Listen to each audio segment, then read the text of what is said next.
For those of you who don't know me, thank you, Helen. Thank you for doing that. We're just going to record the meeting. That's just so other people can view who can't attend or might miss a session. So hopefully no one's got a problem with that. So as I say, my name is Richard Astor. I'm the chair of Natural Cambridgeshire.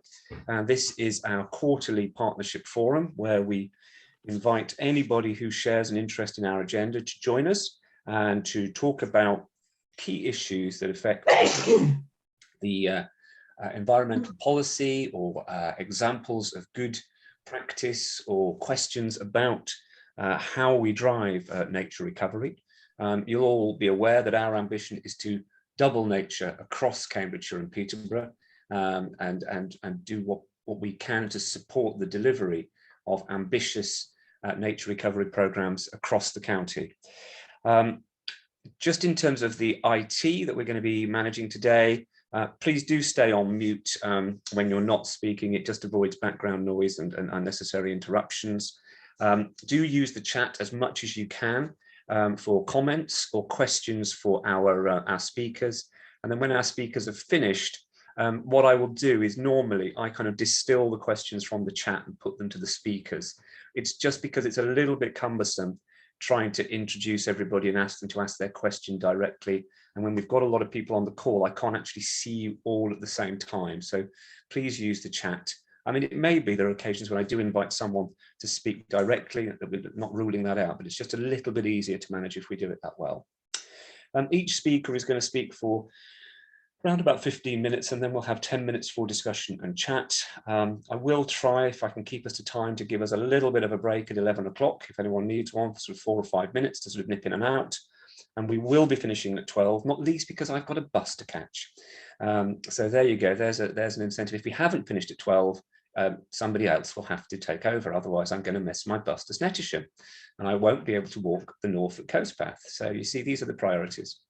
So without further ado, and to stop rambling and to move on, I'm going to welcome Helen Edmundson, who's joining us from head office in Marsham Street, DEFRA's head office. I think it's your head office.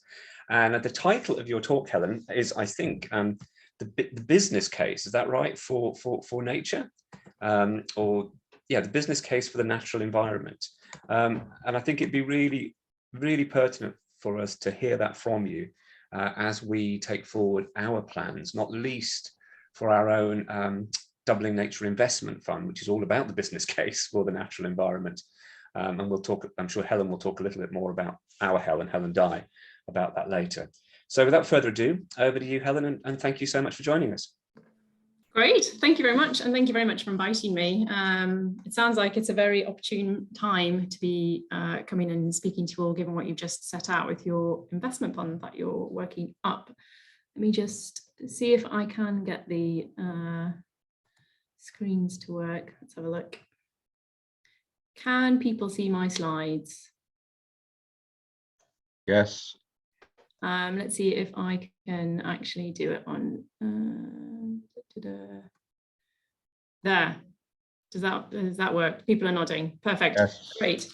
So hello, yes, I'm Helen Edmundson and I'm the Deputy Director for Green Finance and Green Recovery at DEFRA, and I'm going to talk for about 15 minutes, just sort of setting up some, I mean, it's only 15 minutes, we could go on forever, couldn't we? But on the business case for the natural environment. So given I've only got 15 minutes, I thought I would just run through 5 main things. So one, show me the money. There isn't a lot of it from the private sector going into the natural environment at the moment. But we do know, second of all, that there is huge demand. All of the people that we speak to, I mean, maybe we're in a bit of a bubble, but there is huge demand and desire from investors, from folk to want to invest in the natural environment. So we know that's there. But there's a big challenge in terms of supply. So what can they invest in? There's a real blockage there. So fourth, what are we doing at national level? What are we thinking through about how we can support the acceleration of that market to get that supply moving, get the demand going to where the supply is? You can tell I'm an economist by background, potentially.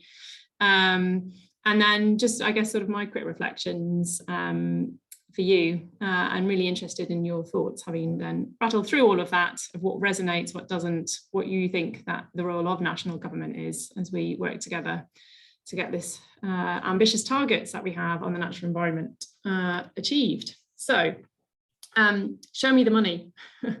we need a lot more private sector investment. So the UK has set out some extremely ambitious plans. As I'm probably telling you all how to suck eggs here, but we were the first major economy to put into law our net zero targets. I think the Environment Act was a huge milestone last year, where we can start putting on a statutory footing our targets to deliver for the natural environment, building on all of the work that was put into the 25-year environment plan. Now, how are we going to get there? There's a whole bunch of government levers that we can put in place, but money is needed. And at the moment, I would say, if you look at what's financing the natural world, it is predominantly from the public purse.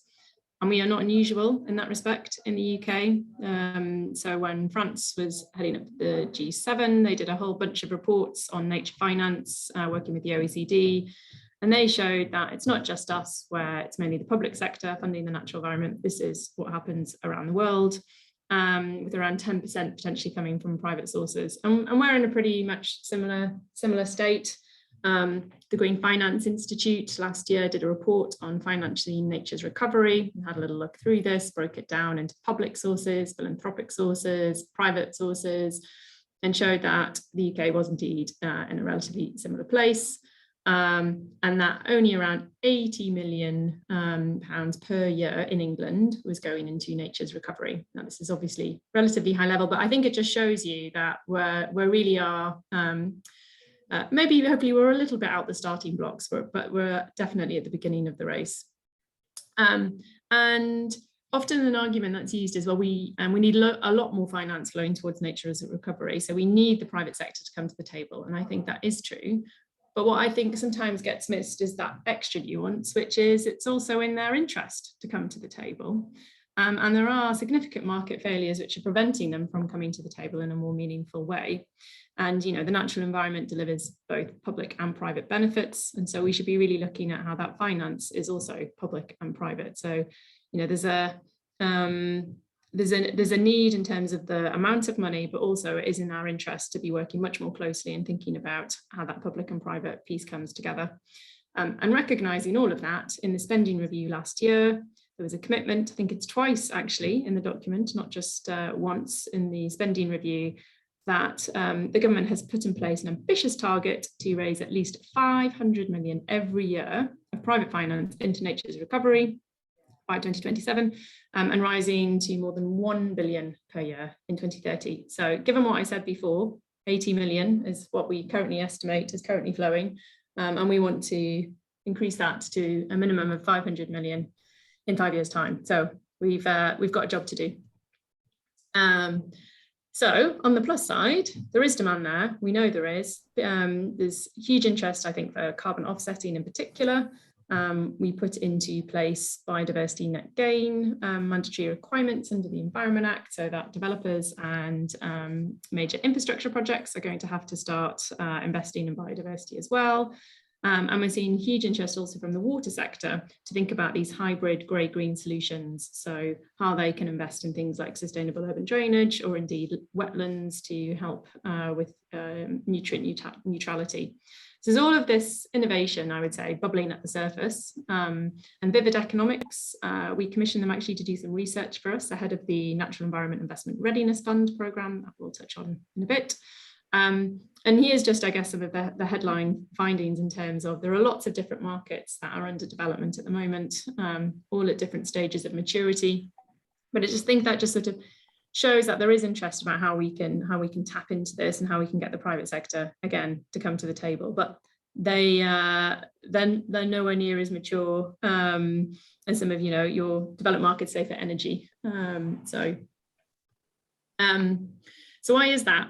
Why aren't we seeing more money flowing into the natural environment? I mean, this is obviously a little bit crude, but just to sort of give you a sense of what are the main things that come out of the conversations that we have when we talk to people about, well, why isn't more money going into the natural environment? First and foremost, it's complex. So on that other slide, you could see there was lots of different revenue streams, both public and private, actually, not just from the private sector, but public revenue streams that are willing to pay for ecosystem services. It's very messy. How do you get hold of those revenue streams? How do you stack those revenue streams one on top of the other in the same land area? How are you actually going to achieve environmental additionality? What if I've already got public money? Can I go and get private money? And imagine you're a landowner or indeed a smallholder farmer trying to make sense of all of that. It is pretty complicated. And so the default could be, I'm just not going to engage. It's just way too hard to try and make any sense of that. So complexity, I think, is a big challenge. Second of all, there are just not enough projects. And when there are projects, they're very small scale.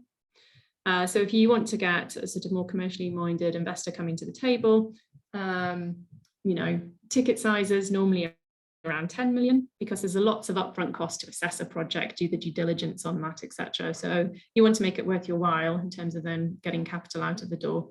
If your projects are very small, it's very hard to get an investor to come and be interested. And even before you get to a small project, it's back to this point about complexity. How do you package all of this stuff up into something that looks investable to an investor? So where are the projects? And where are the large scale projects as well? And then I guess the third, which is again related, even when you get these projects, some of them are small, but it's also it's still really untested. So those revenue streams that I showed on the previous slide, that can guarantee a return on your investment, they're still in their early stages of development. So again, if you're a more commercially minded investor, if you want to invest in that project, you've got somebody who you need to provide returns to. And given this is still very risky, people aren't necessarily wanting to put their money in it. So there's demand there. You have all of these investors saying, yes, we'd love to invest in the natural environment, but where are the projects? They're all too risky, the ones that we've had a look at. And those revenue streams over there, are they really going to come through? I'm just not convinced. So there's a lot of risk, it's complex. And even when you manage to overcome some of those complexities, the projects are still quite small. So there are a few challenges, but I'd like to think not unsurmountable. So what are we doing about it? This looks potentially like a complicated slide, but maybe if I talk through it, it'll be less complicated. So ultimately what we're trying to do is we're trying to unlock the supply of investor capital into these projects, into investment ready projects, I should say. And so I'm going to have to move my screen so I can actually see my slides actually. If we actually move from the left to the right, we can sort of walk through the key areas that we're looking at. So if you look at the sale of environmental benefits here, how are we setting up, how are we supporting the development of these ecosystem service markets? So at the moment in the UK, the main developed ones are for carbon, nature-based carbon, and you have something called the Woodland Carbon Code, and you've also got the Peatland Carbon Code. But we're also going to be designing biodiversity net gain, as mentioned before, that came out of the Environment Act. And we're also seeing interest from the water sector for things like nutrient neutrality, as mentioned before. But then you're also getting some public streams, green social prescribing, for example. And then, of course, there's environmental land management as another public scheme that's going to farmers. So how does that all fit together? What is the market framework? So we are working with the Financing Nature's Recovery Coalition, which you may or may not have heard of. Some of you may even be part of it, to work with them and pull together basically what that market framework is. So we can put it out very clearly. We can show how all of these different markets interact, what the standards are, how you can guarantee that you have done all of your due diligence so you can actually deliver environmental additionality, which is key. You can't be paying for the same thing twice. And just trying to really tackle that complexity issue that I talked about before, having almost sort of one page or one market framework that everyone can go to and see where the standards are, where they need to go to cross-check, how those different standards actually can get packaged up together. So we're working, pulling together that market framework and really tackling that complexity challenge. So you can do that. Then moving further along on this slide, how do you package them all up? Sort of mentioned before, it's lots of different landowners, it's lots of different revenue streams. So practically on the ground, this might be the theory, but practically how are you actually going to do it? So our Natural Environment Investment Readiness Fund, which again, I'm sure plenty of you on this call are aware of and may already be participating in. That is a 10 million fund. Grant facility that's really helping do that. How do you bring these kinds of projects together so that they can become investable? And actually we did 4 pilot projects before we kicked off the NERF with Triodos Bank, and we got some fantastic learnings from that, and one of them were, fingers crossed, is almost at the stage where it's about to get capital flowing into it. So I think that's also demonstrated to us, though, that it does take time. These pilot projects have been 2-3 years in the making, and we're just at that stage now where capital's ready to flow in.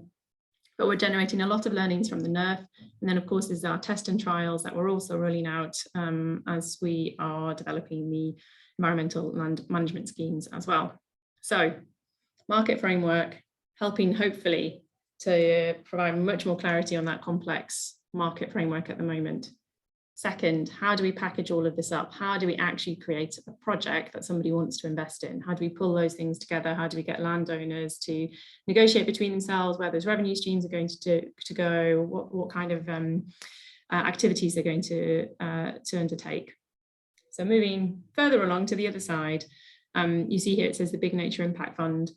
So we actually went out for procurement for this just a few months ago now. And what this is an impact investment vehicle, I guess. So we as government are prepared to put in a risk layer at the bottom to try and then get more commercially minded investors to come to the table and actually want to invest in some of those projects that I was just talking about before. I think, as I mentioned, it's still very high risk. You're not going to get the mainstream investor coming.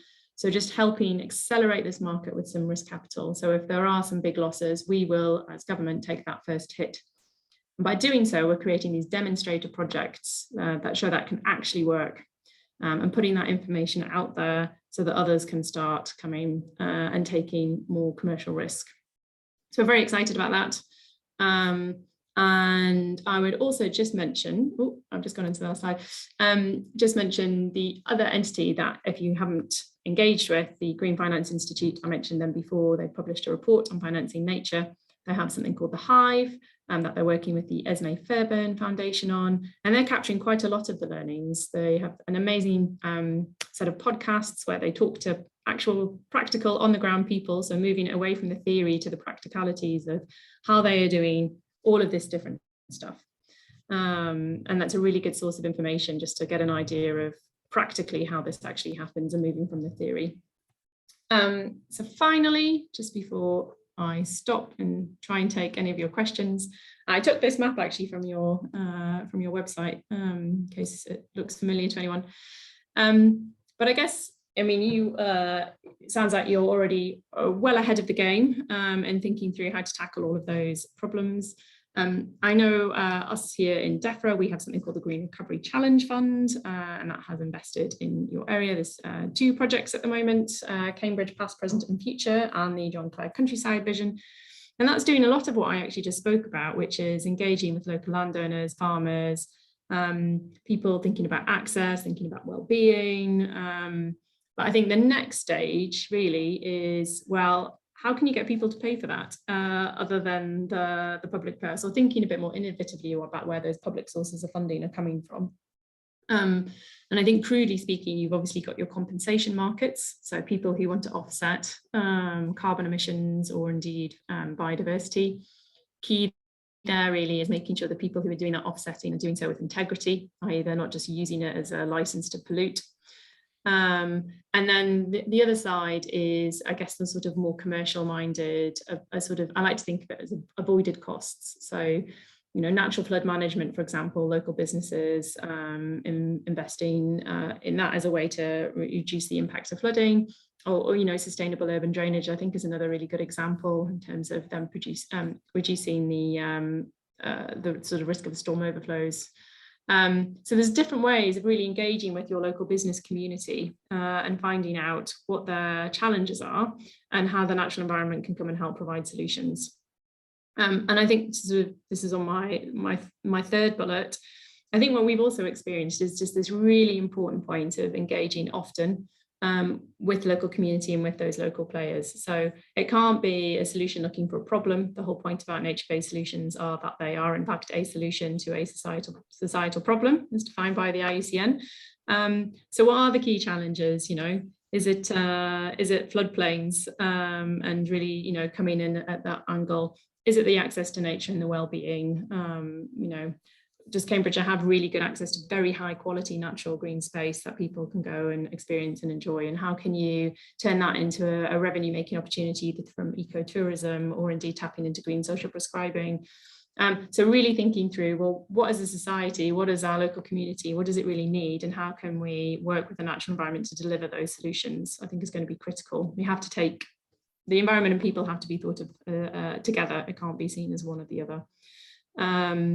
And I think just the final thing, again, what we've learned from our Green Recovery Challenge Fund is there are just huge amounts of job opportunities in the natural environment. I think sometimes it can be felt like it's a sort of a volunteering activity or a sort of a nice to have, but there are a huge amount of different occupations that are required if we're really going to deliver these very ambitious targets under the 25-year environment plan and indeed net zero, and they span a whole range of different skill sets. You've got some really high-end skills that are needed. We need a lot more ecologists if we're going to design our local nature recovery strategies and really understand the interactions and trade-offs between what we do with the natural environment. Similarly, we need to embed that into financial decision making. We need financiers to be much more cognizant and understanding of the natural environment if we want them to make proper nature-based decisions. And then at the other end, you do need that sort of more vocational side to get things moving, and planting trees and maintaining the natural asset as well, which is going to be critical. And I think demonstrating where those skills are needed and supporting local communities tap into income generating opportunities from the natural environment is a really good way of having those conversations. But that's it from me. Helen, that's great. Thank you so much for that. I might start actually by saying, I think the example you give there of how Green Recovery Fund is leading into potential for natural capital investment is a very good one. I also chair the John Clare Countryside project, and I know I've got colleagues on the call who are involved in the Cambridgeshire Nature Network as well. And what we've seen through the Green Recovery funding so far is our ability to engage communities and now landowners and tenant farmers. And we're starting to piece together the bigger projects. I don't think we're in the 10 million scale then, I'm afraid, but there's certainly bigger projects, landscape scale projects, where we're now looking at capital costs and investment opportunities. And I think what's perhaps struck me most, and this is perhaps particular to the John Clare Countryside, I don't know, is that the landowners that we're working with are really seeing the visitor economy as a major part of their future, and opportunities that bring people to come and look at nature, enjoy nature, stay, visit, and also blend in the heritage aspects of it as well, which is why the John Clare piece fits, I think are really intriguing. We've certainly got two major landowners around us who have told us that the visitor economy is the future for them, and they see it as a nature-based visitor economy. So I think that's fascinating, and a great example of how we wouldn't have been able to do that and start those conversations without the first little bit of funding, Green Recovery, and now we're moving into some, what I would say, are really interesting conversations. And I do feel just very, it's only a sort of parochial, isn't it, example from what we're doing, but I just feel the engagement with landowners and farmers is really, just in the last few months, really started to tick over. So that's very helpful, and thank you to DEFRA and for enabling that fund. Right, one of the questions that's been asked actually, because I think the biodiversity net gain and the offsetting that comes with that, I think is going to be one of the kind of market leading factors in investment. One of the questions is around whether or not there are worries. Do we have the right monitoring in place to make sure that that offsetting is strategic, is going to the right places? And I just wondered whether you had any thoughts on that, Helen, because it's a big issue, isn't it, I think? Yeah, no, completely agree. And what we've seen from the carbon markets is you have to have a really robust monitoring, reporting and verification, this MRV. And I would say, I think, so with the Woodland Carbon Code, we do see this as the gold standard. I mean, it's internationally recognised. And so there you've got all of your descriptions, I guess, about how indeed you need to implement that and monitor it. And then we do have our satellite technology. So our deputy chief scientist, I think, said to me, Helen, we have the ability to know where every single tree is, know if it's diseased, know if it's being felled illegally. So, we do have very good monitoring on the tree side. And then obviously going forward with biodiversity net gain, it's out for public consultation at the moment. But again, we need to have a very good and tight architecture around that. So, we are not double funding. And I can see in the chat as well, just the time issue with a lot of these natural solutions, especially on the carbon side. Yeah. And you know, some of these contracts are up to 100 years. Yeah. So I mean, if you want to be really purist about it, it's not permanent. No. But 100 years is a pretty long time, and you know, I think that is something that we do have safeguards in place, as with the Woodland Carbon Code, and the fact that we have this land carbon registry that actually Forestry Scotland run for us. So we have the mechanisms to track this. We have these long-term contracts in place. But agree, this point about MRV is really critical, I think, for these environmental markets. Without it, you lose your environmental integrity, and then you don't have a market. I mean, an investor wants to do this. But I do think the other end of the spectrum, as I touched on, is going to be really important. So you as a business, you want to do that offsetting. You know, the big thing here is that it can't be to, as I mentioned, a license to pollute. It needs to be just for those residual emissions, or you know, those transition emissions. And you know, the Science-Based Target Initiative is obviously providing advice about exactly what that looks like, what those targets could be. And there's a similar one that's been set up for nature, Science-Based Target Initiative for nature. And then, of course, there's the Council for Sustainable Business. They've got their Nature Positive campaign, where they've started to break things down into sectors. So there's a lot of energy, I think, at the moment around trying to define these, making it a lot more data driven and less subjective, so people can hold them to account, but it is messy. I'm going to just pick up a question that Chris Bowden's put in the chat. You may have seen this one, Helen, around green social prescribing, and whether, you know, how can we encourage the health sector to perhaps pick this up with greater alacrity? I think, perhaps just off the record, speak for myself, I find the health sector quite hard to engage with sometimes. Lots of good intentions, but perhaps, you know, they've got a lot of other priorities too. Do you think we can accelerate those conversations?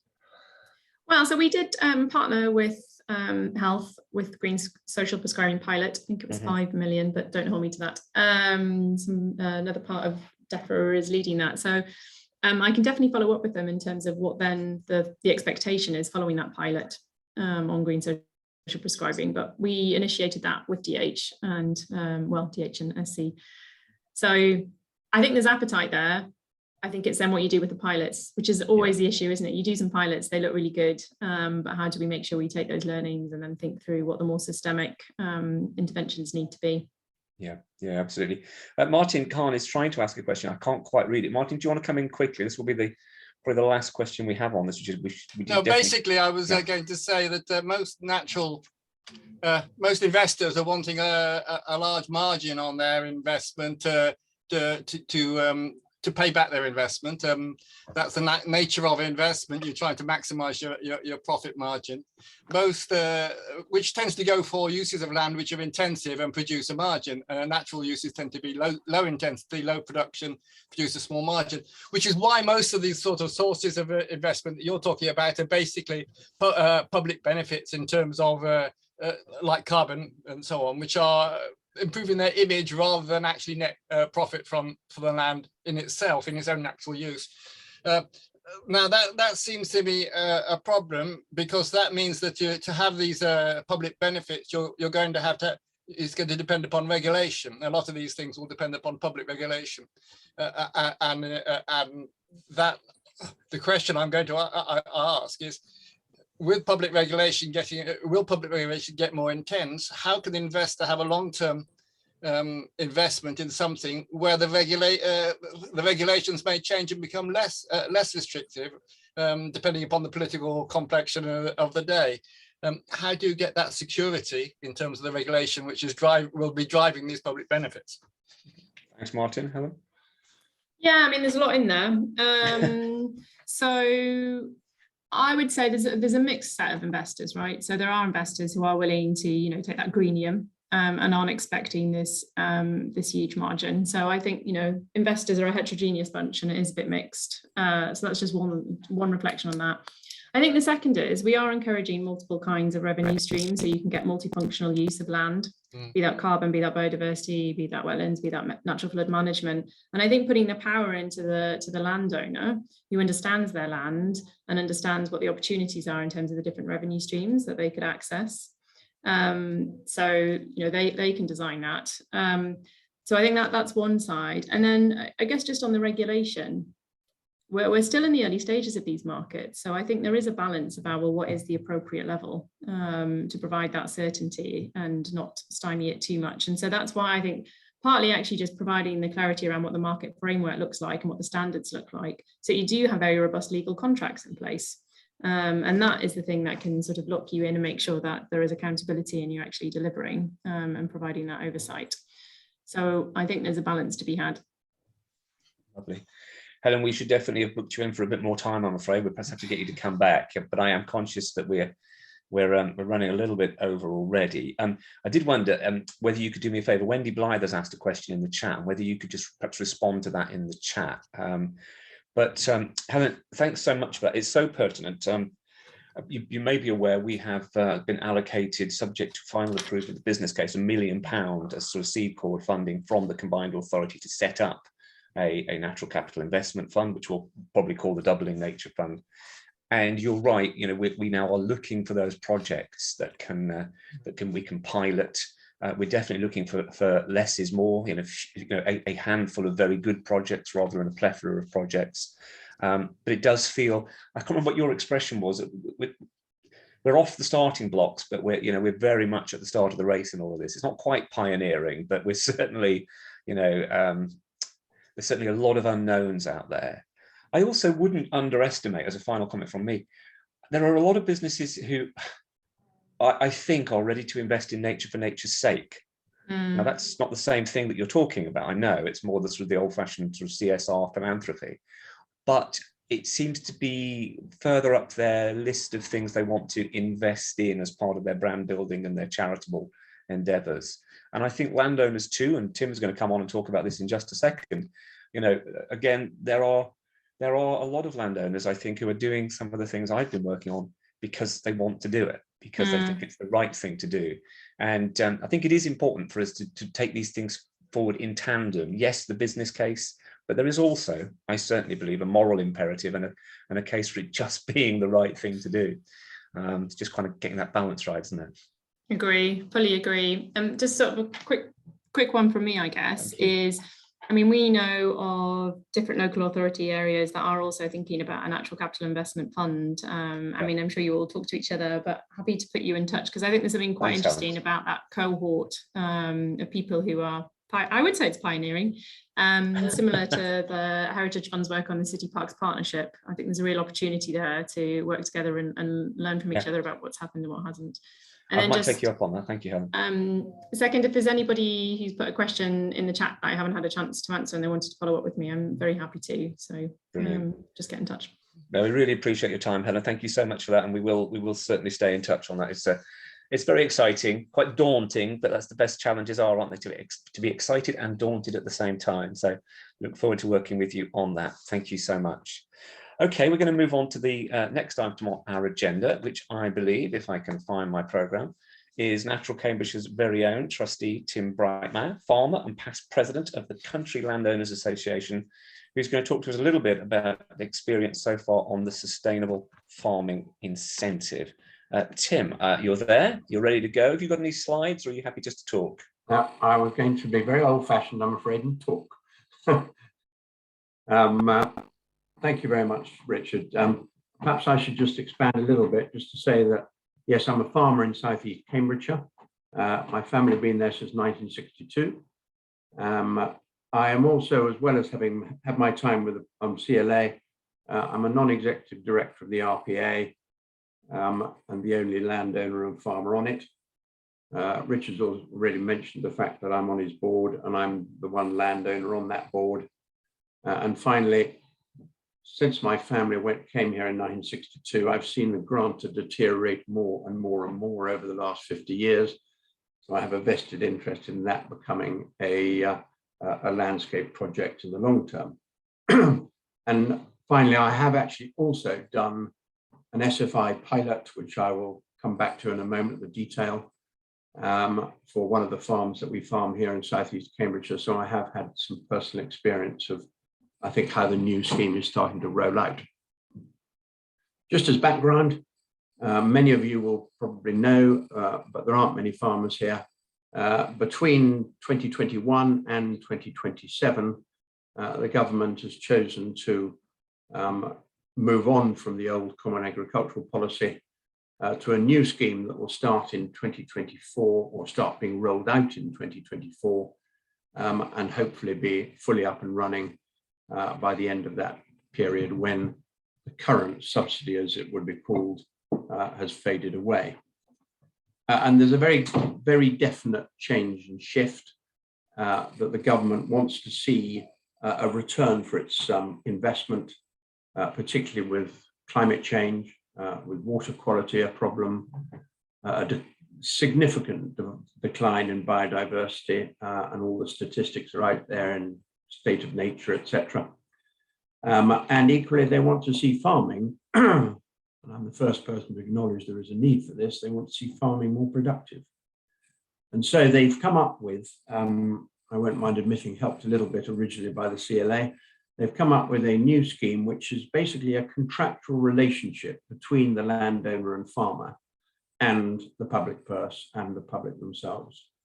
And this will be to provide services and get public payment for them that are not otherwise rewarded by a marketplace, in particular for environmental management and sensitive land farming.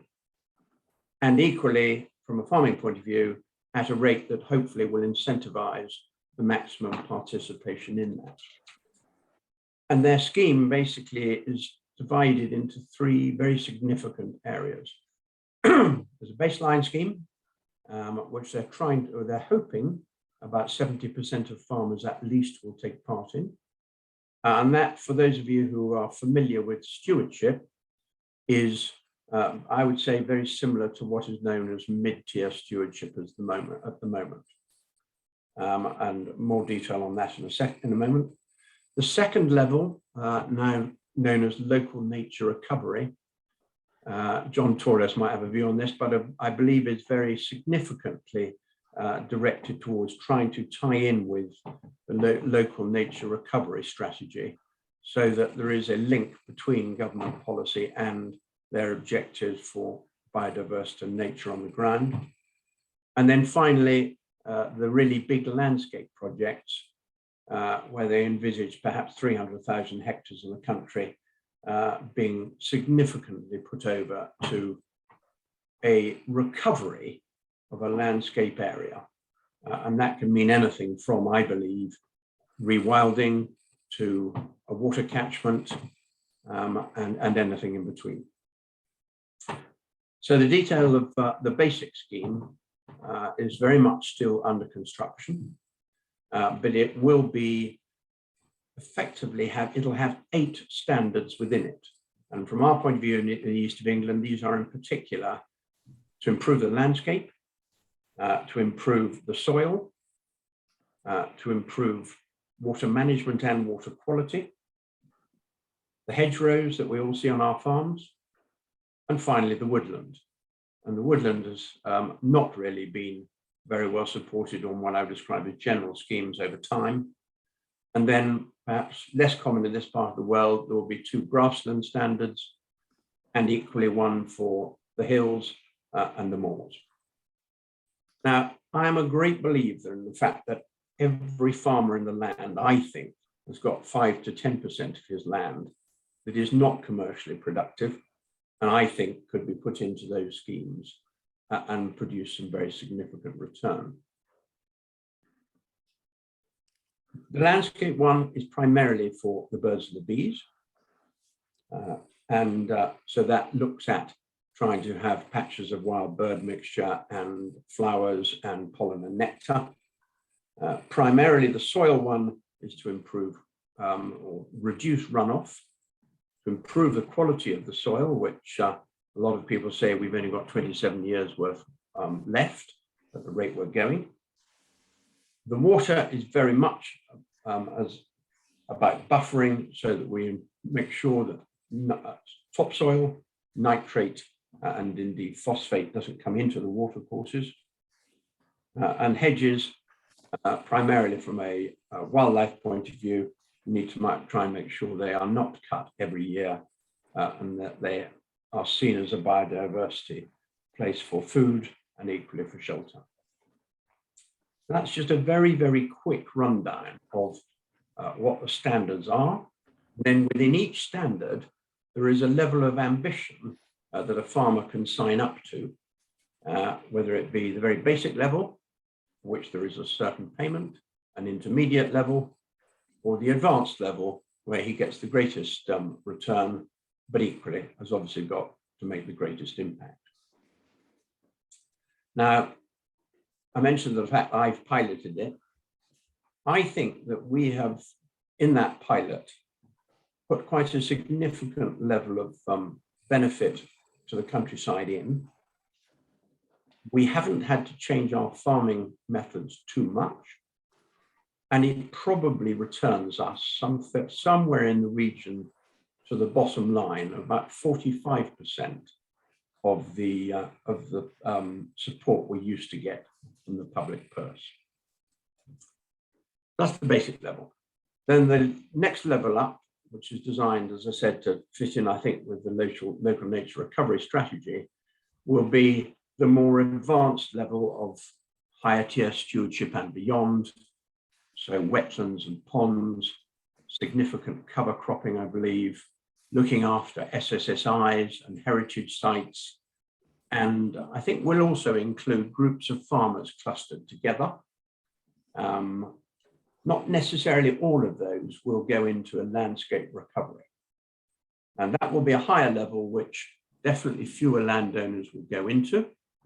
But for those who see environmental farming as very significant for their land holding going forward, I can see good take up in that area. And then finally, the top level, which is probably the most controversial. As I said, called landscape recovery. I think it is primarily for very specialist nature sites and rewilding. But I think they have to be very, very careful about excluding the schemes from land ownership in general. And there is a very, very worrying comment in the guidance at the moment, which says that this is not designed for mainstream agricultural land. And I think the government have to think very hard about that, because if I take the landscape recovery that we might be able to produce in this catchment of the grantor in southeast Cambridgeshire, I believe that fits absolutely straight into that pocket. But no doubt others may have a view on that. One of the problems that I see as a landowner this top level has is, first of all, they're asking for one agreement holder. Now, when you've got 25 landowners in the grantor catchment, there's not going to be a great deal of common ground about who's going to own the scheme. And so we're going to have to be creative about how we get around that problem. And indeed, there are some quite good agricultural lawyers already thinking their way through that, and talking about limited liability partnerships, etc. The last point that I think concerns me significantly with that one, and I think will limit its uptake, is if the word conservation covenant into the title. Because landowners, rightly or wrongly, landowners are very suspicious of the idea of something being attached to their deeds, which means in perpetuity. And I'm sure that many of you on this call may have a view about that. So that's a rundown of exactly how the schemes are split up. Perhaps if I could, with my experience of having seen it from both sides of the fence with the RPA and as a farmer, perhaps I could just give you my own commentary and then open up to the floor. The timetable is ruinously tight in trying to get this scheme up and running at a time when farmers have already lost 40% of their current public support by the end of this year. And the first scheme, the SFI, is due to start to be rolled out, but only in a very small fashion in June. But it's a big challenge. It's also a big challenge from the point of view of the RPA, because they've got to continue the day job of everything that they have done before. But they've also got to start to implement over the next 2 years 17 different support schemes. And that's at a time when, as I heard on the radio this morning, we are back to very pre-pandemic employment, and the job market is incredibly tight. And the RPA have a huge number of people to recruit, who not only do they need to be boots on the ground, but they're going to have to be much more knowledgeable boots on the ground going forward, as I'll explain in a second. So that's a big challenge. The big challenge from a culture change point of view, farmers in the past have been used to being straitjacketed into a European system and being told literally down to the last parcel exactly how they could manage the scheme that they might have entered and exactly what they can do on that land. Because of the quite complex nature of what I've just described, much, much more so than the basic payment system, they're going to have to be much more flexible, because they aren't going to get the detail that in the past they have been served up on a guidance plate. They're going to have to think for themselves. And certainly what I've seen so far is a huge number of people complaining about the fact they haven't got enough guidance. They're not going to get it. They've got to actually make their own plan and present their own plan. Because for it to be delivered by the RPA, it has to be a simple delivery. Now, simplicity, I know, is not necessarily what many of you on this call will like the sound of. Also, from an RPA point of view, there's a massive culture change to move away from being the inspector who turns up on the door. Because this scheme has to be collaborative between the state and between the landowner and the farmer on the ground. So suddenly the RPA person who appears on our farm will have to be more a facilitator rather than an inspector. He still has a regulatory role to play, but he will have to have a much more light touch if it's going to have the take-up that government want, and indeed I think the country need. It's going to have to be valuable enough to make sure that all farmers and the level of farm uptake actually takes place. But in contrast to that, it has also got to deliver outcome. That I am very clear. And the problem with that is trying to measure that outcome starts to add back in complexity. And then my last comment is we have to, in the short term, think pretty hard about just where geopolitics fit in, because the game has changed totally in the last 3 months. And all of a sudden, food and food security and food supply is way up the agenda. The cost of doing the job has gone through the roof. Months ago, fertilizer was £180 a tonne. Today, it is 921. The fuel in a tractor is well over being twice as expensive. And the cost of grain, where something like 25% of the world's supply comes out of the ports of Mariupol, Odessa, and one other, suddenly is stuck. And therefore, I think the government are going to have to take into account just how quickly they move forward with this if they're going to continue to reap the support of farmers themselves. I finished by saying, well, I think that is my last point. I think there is going to have to be a review of the timetable to make sure that we balance the nation's food supply with the environmental ambition that we all have, and make sure we continue to move forward to a successful future. That's as much as I really ought to say at the moment. You may have a huge number of very detailed questions, and I'm happy to try and help where I can. But suffice to say, I am a great believer farmers should have environmental farming as part of their portfolio of skills, and effectively also an enterprise on their landholding. Tim, I thought that was excellent. Thank you so much for sort of cantering us through quite a big field and lots of different aspects to it. And I thought very sobering to hear your kind of analysis at the end there about the huge rise in input costs. The fertilizer one is just astonishing, quite frankly, but also that point about the loss of one of the world's largest wheat producers and its export ports, which is entirely pertinent. And I guess we need to have that context in.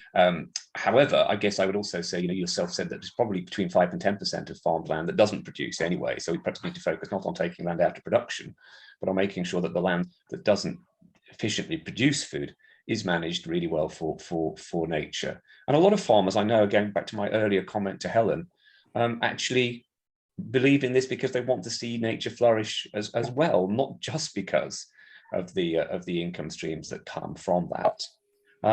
One of the questions that's been asked by Peter in the chat is about, is there a concern about, probably the same question we just touched on, about covering farmland with solar panels and biofuels instead of delivering food? I mean, how much is that issue around capacity for delivering the nation's food supplies pertinent at this stage? I think it's very, very good point, and indeed very pertinent right at this very moment. It was always an issue from a CLA point of view. We had two sides of the fence to sit on, so we had to be very careful how we approach that. But by and large, I think there is land in this country that should be producing food because it is commercially viable to produce it on that land. And there are quite a lot of areas in this country where the soil is not very productive and probably has sufficient solar energy on it to be able to pick and choose to a degree. And equally, where the renewable energy goes in the future is actually, interestingly, not necessarily guided by the landowner's desire. It's almost always guided by the grid, which is the main driver. But I have to be honest, I am not a supporter of putting 2,700 acres of grade 2 land into solar panels and taking a cable 8 miles to store it and put the energy into the grid when it's most valuable. Yeah, very much so. One of the questions earlier actually was posed during Helen's talk around, do we need a land use framework in this country, or certainly in this county perhaps? And I know it's something that's been mooted. We've had conversations about that. Dame Fiona Reynolds is leading some conversations. Where do you stand on that one, Tim? Would it help us if we actually planned the land usage better, or is that something that goes down to individual landowners' decisions? I think to a certain extent the government are trying to have a land use plan by the introduction of a local nature recovery strategy. And I do think that it's very important, therefore, that the government schemes link in very closely to that, because otherwise there are too many schemes just being thought up. Yes. Really joined up thinking.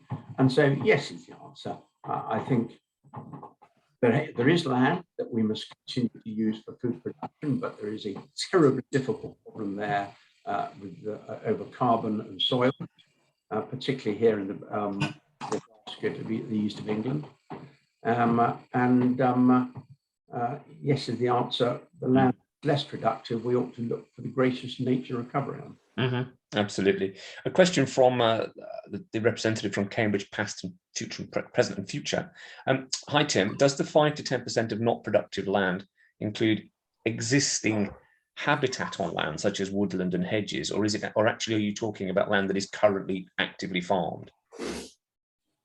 No, I think in most cases it's land that is currently actively farmed. Yep. My own farm, which is in a higher tier stewardship scheme, I've got about 5 or 7% of what I would describe as strips and corners. They're very difficult to farm, and so I can use that hopefully for biodiversity gain, but also as a management tool. It's not everybody's farm is like that, but no, I'm not including the stuff that's already in woodland and in hedges. Thank you very much. Thank you very much. Tim, I'm going to probably have to move us on, I'm afraid. Again, same as the conversation with Helen, I think we could have a whole session on this, and maybe we should. And it's so pertinent to our ambitions to double nature. I've said to you, and I've said to others on this call, it is our relationships with landowners and tenant farmers that are going to make this ambition happen. It's about how we use land and how we use it sensitively. So the doubling nature agenda is absolutely dependent on working with landowners, working with farmers, and managing our approach in line with those emerging government policies, but listening to people like you as well, Tim, very closely, and adding our voice where we can to those pleas for greater time and perhaps greater scrutiny of some of the things that are coming forward, because we want to get this right for everybody, so that farming is, I've never understood the sort of any sense of why there should be a conflict between commercial farming and the natural environment. They ought to go hand in hand, and in many cases already do. It's certainly one of our ambitions to build those relations. Yeah, the only comment I think perhaps I would add is the 5 to 10% of land is primarily for the benefit of biodiversity and flora and fauna, but it's also for the benefit, and we as farmers have to be quite cognizant of that. It's also for the benefit of the public. So where we put that 5 or 10%, we need to try and make sure that the public also get the enjoyment out of it. That's a really good point. Yeah, thanks, Tim. Good, we're going to move on there. I mean, there's other things in the chat, but I haven't got time to go through everything. But again, do keep commenting on each other's comments. That's the way to have the conversation. But I'm going to now introduce Tom Pearson, who I can see is all set with his headphones on, looking very serious there, Tom. West Cambridgeshire Hundreds. You'll be aware that Natural Cambridgeshire has designated 6 priority landscapes across Cambridgeshire and Peterborough. And these are the areas where we have assessed there is the greatest scope for sustainable farming, nature recovery, access to nature, where the natural assets already exist and where the opportunities and the relationships are in place to help us help nature recover as fast as possible. That's not to say that we're not interested in the rest of the county at all. It's just these are where we see some of the most significant opportunities. And Tom, who is a farmer, I think, is it down at Caxton, Tom? Have I got that right? Yes, that's right. Yep. Has been hugely instrumental in putting together the ideas for the Cambridgeshire West 100 and setting an example himself. So without further ado, Tom, over to you. Do you want to use slides, Tom, or are you just going to talk? I do have some slides up there somewhere, but if no, that's fine. I'm that's just right. going to. I think I just need to. Oh, that's it. Helen's got them. Sorry, lovely. Thanks, Tom. Very good, thank you. Oh yeah, so sorry, I'm in a slightly echoey room. I hope you can hear me all right with this microphone. Yeah, so the West Cambs Hundreds is a farm cluster group, and if you just flip onto the next slide, just in case people don't know, there's many definitions of farm cluster, but ultimately it's a bunch of farmers who work together. In the realization that if we work together to do things, we can actually deliver greater benefits for soil, water, wildlife at a landscape scale. There's a lot more to farm clusters, and there's a huge sort of knowledge exchange piece about farm clusters as well. So next slide, please. The West Cambs Hundreds, the name comes from it's an Anglo-Saxon sort of regional divisions were known as Cambridgeshire Hundreds, so that's where it comes from. And I've had nothing to do with it for years. All right, it's been set up by some great people, actually a long time ago, probably a lot longer than any other farm cluster. Although we don't need to get into semantics about that. But Woodland Trust, Wildlife Trust, WAG East, and a lot of key local landowners sort of pulled together original ideas, came up with a pretty decent report in 2007, and then it sort of got adopted by the Facilitation Fund, which is a government funded project really that helped nurture groups, and we sort of finished our funding there in 2020. We all realized as farmers that getting a group together is a big deal, all right, and that we're very lucky to have that. And there are lots of farmers out there who haven't ever experienced being in a cluster group, and setting one up from scratch is difficult. And there's another round of facilitation funding coming out that hopefully will benefit other farmers around the country to do the same thing. So we're a usual sort of group: chair, treasurer, secretary, steering group, 5 meetings a year, mostly over the winter, with one summer one and an AGM as well. We have started up some subgroups, including a regen ag group, and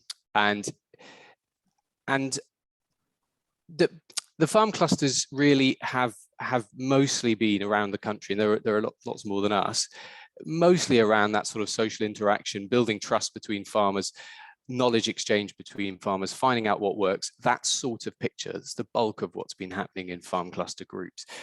And I think we're all starting to notice, a lot of the farm clusters are starting to notice that actually, you know, collaborative projects are coming, they're around the corner.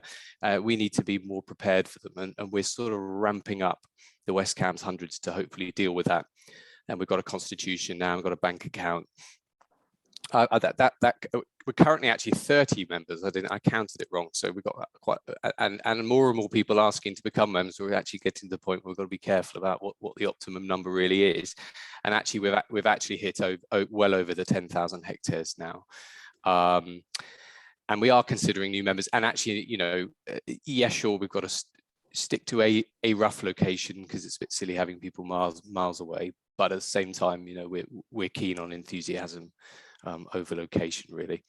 And we have a few small grants keeping it running, and in the process of establishing a bit of a membership fee as well. You know, because there is no call funding at the moment, and that, you know, that's a big deal, trying to sort of get that money together. Next slide, please. Very quickly, you don't need to look too far, but that's just a rough representation. You can sort of see, you know, the two train lines there. It gives you a feel for Cambridge on the right and St Neots on the left there, so you can get a feel for where the farms are. That map needs updating. There's a few more farms since then. So next slide, please. And I won't dwell on the next slide, particularly just to say this is an example. The most recent one is actually on my farm. We had a soil day, Jonathan Leake from Sheffield gave an absolutely fascinating talk about soil. And, you know, farmers, you know, 30 members, but about 5 of them are practicing sort of regenerative agriculture farming, sort of no-till cover cropping. And that's a sort of growing in popularity on the farm. And so I practice that, and we're not evangelical about it, but we welcome people with open arms if they're interested and want that sort of real life experience and come and visit the farm and all the rest. And next slide, please. So this is the important stuff, really. Trying to give you a bit of a flavour of what farmers are thinking when it comes to natural capital projects, and trying to get our heads around, you know, what our worries are and what we might foresee might be problems. And I think we've touched on a lot of this already, which is great. So nature for nature versus nature for humans. Okay, so I in a previous life, I was a GP, got a master's in public health. I studied nutrition. I know lots and lots and lots about the issue of well-being, mental health, nutrition, all the rest, and I'm absolutely fascinated by it. And I'm hoping to link those two together with my farming background now. I also understand from a farmer's point of view, and I've been in the ELS HLS scheme, which is just coming to an end now, but it's just another one of these government schemes that was started 15 years ago. And you know, humans can absolutely wreck your wonderful margins in your bird nesting, particularly if they have dogs. And we just have to be clever about. And I welcome. You know, quality enhanced public access, which is something DEFRA are going to be looking at. And I just think we have to be a little bit careful about making sure potentially, you know, for every enhanced public access, we're paralleling with something that's a little bit distance for nature as well. So I just to bring that to the picture a little bit. I quite appreciate double funding, as you know, as we don't deserve double funding. But additionality is important, and I'd just be wary. I think farmers would be very wary of unless the deal's right, be very wary of someone trying to purchase your natural capital, your carbon, your water quality, your flood mitigating in a nice sort of wrapped up package. And I think we just be careful about that. Tim touched on already the very fragile state of farmers' finances at the moment. It's going to get difficult, and you know, what the domestic agricultural policy is producing is not a subsidy; it's an incentive, and it's not ever designed to replace the subsidy. So ultimately, my gut feeling is DEFRA is really expecting us as farmers to manage perfectly well without a subsidy, and the incentives will in part help us transition to be better businesses. But it's a scary time for farming, and there's little wiggle room for experimentation and getting things wrong. So we just got to bear that in mind. And I think there's a big question. Do these? If you think about the private sector and we think about this stuff, are they going to compete, or are they going to complement with? We've heard about local nature recovery. ELMS is the old word, environmental land management scheme, but farmers are risk takers, right? We spend a lot of time making an awful lot of very risky decisions, a lot of them based around weather. And then we mitigate against that by having some low risk options within our farm business. And actually, for any moaning we do about the RPA and everything, I mean, they do eventually pay up, right? And they're getting better at it. And so they're a good way of mitigating against risk. So if you're sort of thinking around, and we're used to it as well, right? So I think much as it sounds exciting about private investment, I think we just have to be very careful. I think the blended approach, and I really like that idea of a blended approach where there was a bit of risk, that there was some government money alongside private money potentially is maybe the best option. I have a real bee in my bonnet about a lot of grants that are given out that seem to pay absolutely no attention to the fact that administration and leadership is required, and that costs money. And again, a previous life, I used to work a lot in humanitarian aid. We had 20 to 30% of our budgets were spent on monitoring, evaluation, and impact, and we're just not used to that in farming. But I know other industries do that as well, and I feel that we probably have been traditionally underpriced with what we deliver with biodiversity and habitat creation, probably mainly because of the longer term management aspects of it. We talked a little bit about complicated legal frameworks. They are complicated. Where's the liability? What happens if someone drops out? Should we be, providing buffers, areas of buffer? As in, we'll get paid for 80% of the land we're putting in, but we've got another 20 up our sleeve. And costing's very hard. I mean, farmers aren't quantity surveyors, and there's a crystal ball gazing. And actually, we talked a little about the price of wheat going up a lot. The current cost of running a farm is incredibly expensive. Tim touched on fertilizer and diesel prices. Potentially, with the fourth agricultural revolution of robotics and artificial intelligence and all the rest, it might well be that the cost of production is actually going to come down quite a bit. And the price of food, bearing in mind the number of people, hopefully will change the diet, and there'll be less wheat and stuff produced for animal production and more pasture-fed grazing. But at the end of the day, there's a lot more people to feed. So if you sit back and look at it, think about the long term, there's a good chance that growing food will become a lot more profitable than it is now. So we have to think about this in the longer term. Not just necessarily compare it to what we're currently experiencing, which is quite tough times in farming. And I think the really, really important thing I'd like to get across is this nature habitats alongside food production. We have talked a lot about, oh, well, this bit of land's good for producing food and this bit's maybe not, so that bit shouldn't be in it, that bit should. And I absolutely agree with Tim. We've all got weird shaped fields and bits that we don't like and funny old places, and that's great to put all that into nature. But actually there are some, really great ways of encouraging nature back onto land and still producing lots of food. And Martin Lyons up at the Nature Friendly Farming Networks, now my next door farm, he's a great example of it, and we try and follow the same sort of principles. So we are practicing regenerative agriculture. We're bringing in a big agroforestry schemes. We have assist strips where we're creating habitats for beneficials. We don't use insecticides.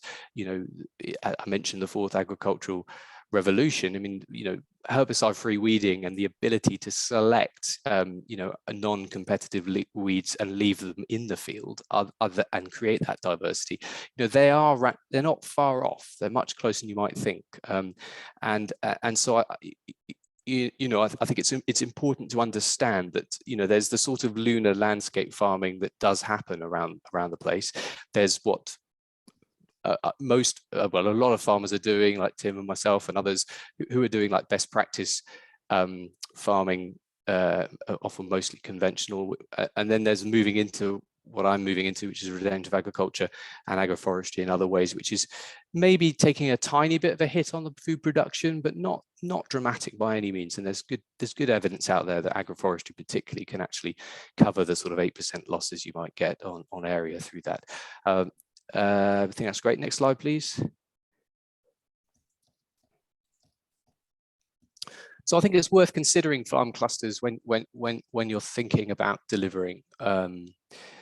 Landowners are in it for the long game, just like nature, right? So we have massively long business plans, and I am talking about landowners, okay? And we often live next door to it, and we take personal pride in it, maintaining it well, and custodians of the land, handing over to the next generation. But if you think about tenants as well, I think landlords' attitudes are changing. I mean, well-managed habitats are going to become an asset. Does that give the potential to secure longer-term tenancy, or is it just a fact that when you rent the land off a landlord, you have to prove your ability to look after a habitats as well. We do have skills to establish and manage the habitat, and I think with clusters, that shared learning and experience, and as a group, we can start to understand where we can't get it right, or we need that extra bit of kit, or we should bring in that expertise, and as a group we have the sort of ability to do that. And I think if you asked a third party to come along and try and find a bunch of farmers and pull them together to collaborate on a project, they'd just never do it. They might, but it will take them years. And the cluster groups often have a long history, trust between members. Very hard to develop without that sort of groundwork, which is why I said right at the beginning how lucky we are to have a group that's been operating for this long, and why the facilitation funds exist to try and foster these relationships. And I think we do have a real understanding of the longer term management requirements. I know other people do as well, but I'm just saying that we have that, we have the experience, we understand where things didn't go quite right or where something went wrong. And the real loser of cheap undercutting and poorly thought out costing is going to be nature in the end. Okay, and I think I just to hark back to that comment I made earlier, nature probably has been under budgeted for, and then you often find that things sort of fall slightly by the wayside after the capital funds have come through, and then the management funds aren't quite there. And if we just quickly zip back to that public access thing, the public access costs money. I mean, you can do it well, you can enhance it, you can get it right, but car parking, signage, repairing the paths, all of that stuff, and it doesn't always fit that well with nature if you don't design it correctly. So I think it's I would like to with that point to take home. And one last thing, just a little bit of a plug, not that we're necessarily totally there yet, but we are on the hunt for, cluster groups, really successful cluster groups, and we look at people like the Upper Wensum group up around Fakenham and things. I mean, the reason why they're moving on in leaps and bounds is because they have a full-time facilitator. They have someone who can knock on the door of a farmer, bright smile, enthusiastic, and say, come on, let's get out there and see what's going on, and I'll hold your hand doing this, and we're going to get through it. And it's not a matter of just meeting 5 times a year and coming back with a few thoughts. I mean, these groups, if they want to push forward beyond that just basic knowledge exchange and fostering relationships, they're going to need that core funding to those facilitators and administrators. And we are hoping to get some of that funding in place, and if you think someone who would fit that job, then do get in touch. Wow, Tom, that's been fantastic. Thank you so much for that, and really powerful to hear about the work of the farm clusters. And I'm going to be in touch with you separately, actually, because I'm trying to set one up here near Peterborough. So I might need you to come and talk to some people. So if I can borrow you, that'd be great. In the meantime, a couple of questions coming in, one from Chris Bowden. Can you give us some specific examples of the kind of projects you're working on in the West Cambridge Hundreds, or perhaps even on your own land, and what the objectives are, and also what sort of funding you're seeking to make them happen? Sure. So originally, actually, Elizabeth Ranelagh, who works for Flag East, is very cunning when she first started, and actually the way it was done sort of very stealthily, actually, the collaborative approach.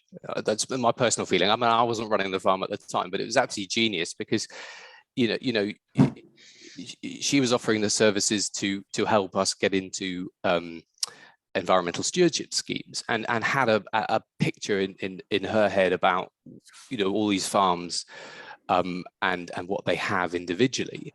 And so any opportunities to create corridors that would help link those up were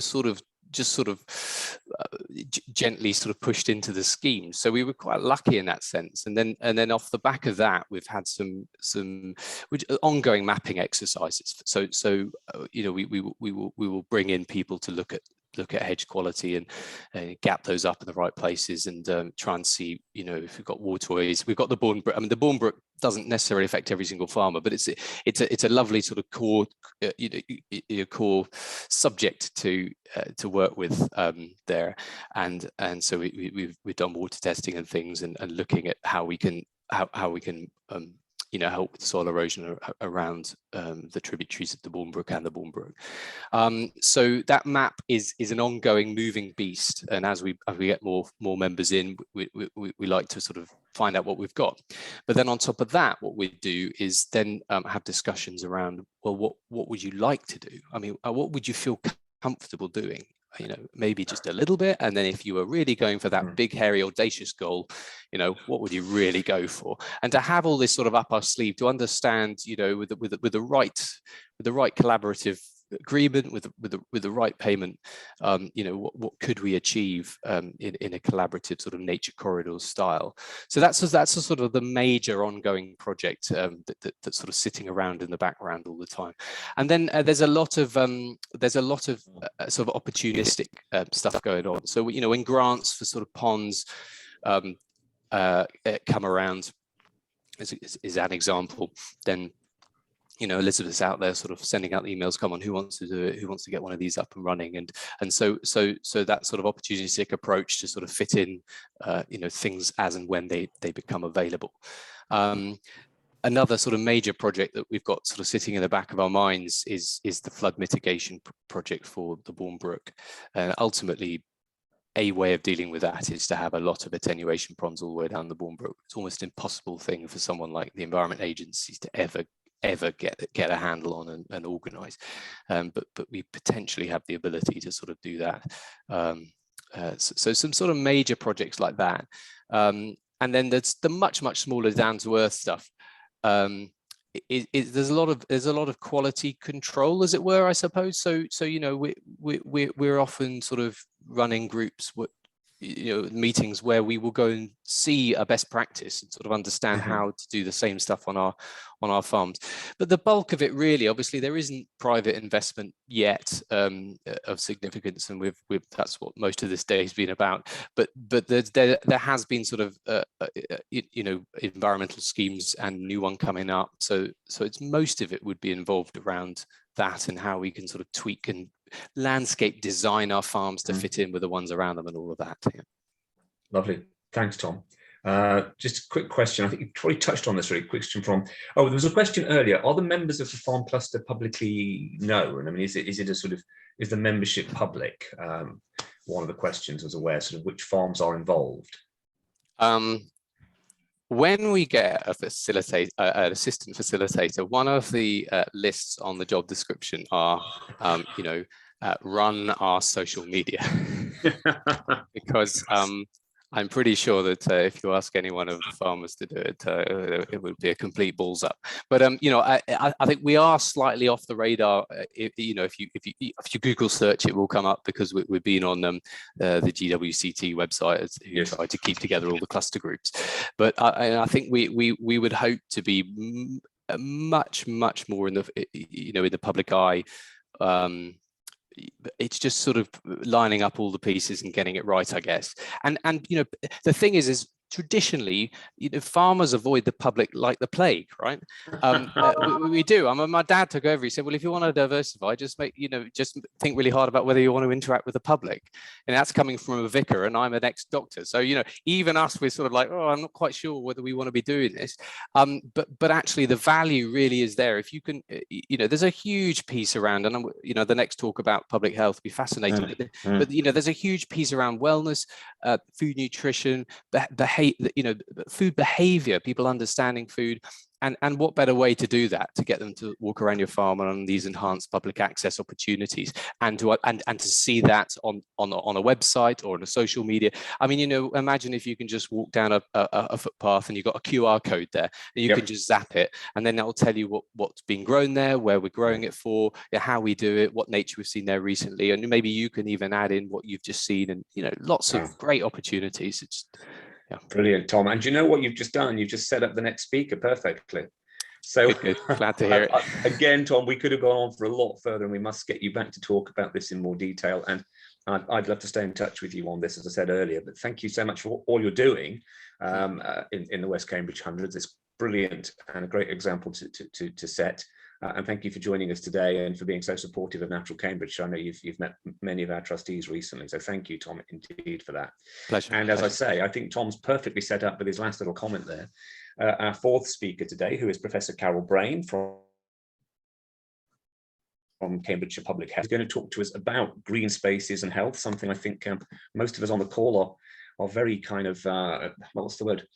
We're huge believers in, and perhaps we need to understand how we can convert even more people to that cause, and it'd be great to hear from you, Professor, about your thoughts on this hugely important part of the agenda. Thank you. So thanks very much. Thanks for inviting me. I was really interested to hear Tom, given that I was actually born probably on one of those farms in the Fakenham area in Barney, and my mother wanted my father to become, he was a tenant farmer, so tenant farmers were very important at that time, and of course history I think is incredibly important in understanding the evolution of how we got to where we are and how to shape the future. She was really keen on my father becoming organic. I mean, we're talking about a long time ago now. And he said, I can't pay the rent. I can't go organic and pay the rent. He used to talk to me about mining the soil, that he had no choice but to mine the soil, because otherwise he couldn't effectively pay the large estate. It was taken into a farm management after my father retired, and became part of a kind of the whole management culture of farming. So, everything is in its context, which I think I will is the sort of theme of my talk, really. Can you all see the screen all right? Is it the full screen, or is it the screen with yeah? It's full screen now. Carol looks great. Okay, so Cambridge Public Health is a cross-university, cross-school initiative of the University of Cambridge.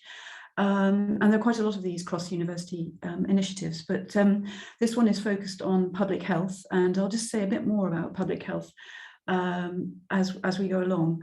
But I'll just describe the structure of Cambridge Public Health to begin with. We've gone with the Sustainable Development Goals. Key areas that we felt from town halls and engagement with stakeholders and so on were really, really important. I think that really the Sustainable Development Goals need to underpin pretty well everything that we do, including the evidence generation that occurs within university and within universities, and is absolutely critical to develop research agendas and research potential with partners, including agriculture and the whole range of stakeholders. Otherwise, it's just not possible. So next slide, please. So the Cambridge Public Health has got interwoven pillars, research pillars, and cross-cutting themes. And the cross-cutting themes are largely sort of methodological, and they're really important because we need to be very aware that there are so many diverse methodologies that we need to bring to bear, and so many different disciplines. But our sort of topic areas for research pillars to try to assemble the research in the university are around these big areas: life course and aging, health inequalities, global health, sustainability, and public mental health. And here today we're talking about sustainability in particular, in a way, in terms of the green spaces and health. And the leads for the sustainability are James Smith and Jonathan Cullen. So James is a GP and public health. He's dual trained, and he also is very heavily involved in education. And Jonathan Cullen is an engineer, systems engineer, in the Department of Engineering. And interestingly, this initiative is hosted within the Department of Engineering, within the School of Technology. So that's in order to kind of get away from what tends to be a very heavy focus on biomedicine and sort of a narrow conceptualization of public health. Okay, so next slide, please. I was asked to talk about green space and health, and immediately that sort of comes up with what about the blue space? And I know Cambridgeshire doesn't have sea, but it does have water, and I think that's it's very important to incorporate the full angle of green space or the natural environment into our sense of what the natural environment and health relationship is. So, and what's the definition of health? So I'll come on first to green spaces, and I think Tom has alluded in a way to the relationship, because of course I'm not going to talk too much about food production, but I think that the relationship between these is clearly in many different areas. And we need to really understand the different types of areas, such as food production, the nature of food production, but also the access and so on. So the next slide is one definition of green space, which you may be very, I think that you in the audience are much more familiar with much of this type of definition than I am, and may have others. But this is one definition from Green Space Scotland. And this particular definition includes a sort of definition which is more about access of the public to green spaces. And I think perhaps it's a bit too narrow, but the bit that I've highlighted in green at the bottom, I think does kind of capture a lot of what we think about when we think about green spaces and health. Breathing, in terms of providing us with a healthier environment for breathing, but also breathing in terms spiritually or in terms of our well-being. I think healthy access to health. We live in the green spaces, we meet in the green spaces, we play in the green spaces, we learn in the green spaces, as Tom was saying. It could be enhanced hugely. We have wildernesses in our green spaces and diversity. We can celebrate in green spaces, we can be creative in green spaces, and we can grow our communities in green spaces, and the green spaces are ours collectively. So I thought that this was quite a nice definition, and I think it's one which chimes with much of the research literature that has looked at health and green spaces, but it does miss completely, I felt, agriculture. So that's the next slide, and this is just some thoughts that I had. I felt that agriculture ought to be in the definition because it's a lived environment for those who live alongside, such as in those of us who live in villages. We're right alongside the agricultural environment. And for farmers and any workers living within the agricultural kind of boundaries as well.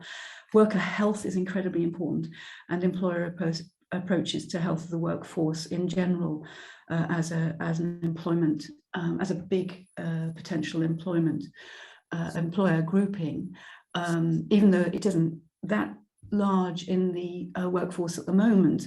It is something I think what Tom was partly alluding to, that this could be part of our recovery in some ways, and part of the way in which we improve employment opportunities in the country. And it was in the chat as well that we really think about agriculture and employment, because work is so important to our well-being. So Tom's talked about public health, and that's the next slide. I thought I ought to define public health a bit. Health itself is well defined by the WHO. It's not just merely the absence of illness, but incorporates the sense of well-being and health, healthy living. And public health is effectively the organised efforts of society to improve human health. And it can't really be disentangled from planetary health, One Health, and therefore from the whole concept of green, blue spaces and our interactions with the natural environment. And it requires an evidence base, and that's where the academic community come in. And the way that we frame public health, and I'm sure many of you have used similar slides, next slide please, is to think about the relationship between individuals. So you have individual health, and there's a huge focus on that in the biomedical and the research world, the healthy research world. At the moment, it's very much focused on disease identification at an early stage. You'll hear that rhetoric. You heard it from the Minister of Health early last week. You know, apps and things to basically detect things early, try to get people through the system to prevent and reduce risk of specific disorders. But actually, well-being is about much, much more than that. That's sort of reductionist approach. And we are we're part of our families, we're part of our households, we're part of our communities, and we have this sort of building up right out into the global ecosystem. And this is the way that we frame it. And each of these have massive interactions, of course, and I'll show a slide that captures that in one area later. But when we do research, we have to try to pick out a sensible question that is answerable, which may relate to interactions between these different levels. And it's pretty difficult to do this kind of research. So I'm going to provide with just some ideas about, or some reflections from research that is out there. But this is a kind of manifestation of systems. And if you just go to the next slide, please. Systems thinking is very helpful. It's not the only thing, but systems and interactions, trying to think about how those things relate, how those different layers relate to each other. And another way of thinking about things in public health is to think about prevention, and that's primary, secondary, and tertiary. Now, these are not fixed, they don't have very, very clear delineated boundaries, but they're quite a useful framework. And so they complement this the layered circle that I showed a moment ago. And it's more the river analogy, where if you think about the way that we organize our society, we've got effectively people being chucked into rivers at the top end and being pulled out either sort of in the early stage when they're struggling in the water, or being pulled out when they're really quite near to drowning. Primary prevention is actually stopping people falling into the river, sliding into the river on the muddy banks. Secondary prevention is pulling them out when they're just beginning to struggle, and tertiary prevention is pulling them out when they're sort of beginning to drown. So if you think about that from a smoking and lung cancer analogy, it's prevention of smoking, and then early detection. It might be early detection of lung cancer, which would be screening, and then tertiary prevention would be treating the lung cancer when present and trying to improve the quality of life right up to death. So that's a really useful framework. And it's one which public health uses all the time, and it's a way of generating research and thinking about where research fits. And a lot of the work to do with green spaces and health is right up at that primary prevention end. But it's also about improvement of quality of life for people who are in the tertiary prevention stage. So exercise in the context of, say, heart disease or whatever. And with older people with multiple conditions, again, that kind of sense of things that can be done with the natural world and green spaces that improve quality of life through engagement and getting to know people in those settings. So when we think about, next slide, please. When we think about trying to sort of generate understanding the interactions between these different concepts, so it might be what's the relationship between primary, secondary and tertiary prevention in the whole population across the life course, but it might also be about specific systems. But John Clarkson, who co-directs the Cambridge Public Health with me, who is a systems engineer, we've talked a lot about resilience and thinking about how to define resilience.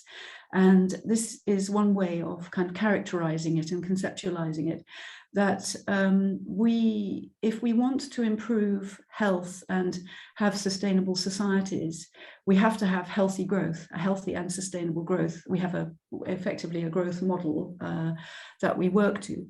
But it doesn't have to be a growth that is, if you like, a market capitalist traditional growth, which degrades the environment and leads and hasn't been great for human health and inequalities. So if you try to incorporate all the elements together, and here's just, so we try to think about how do we align health, the environment and the economy and make them all work together in the right direction.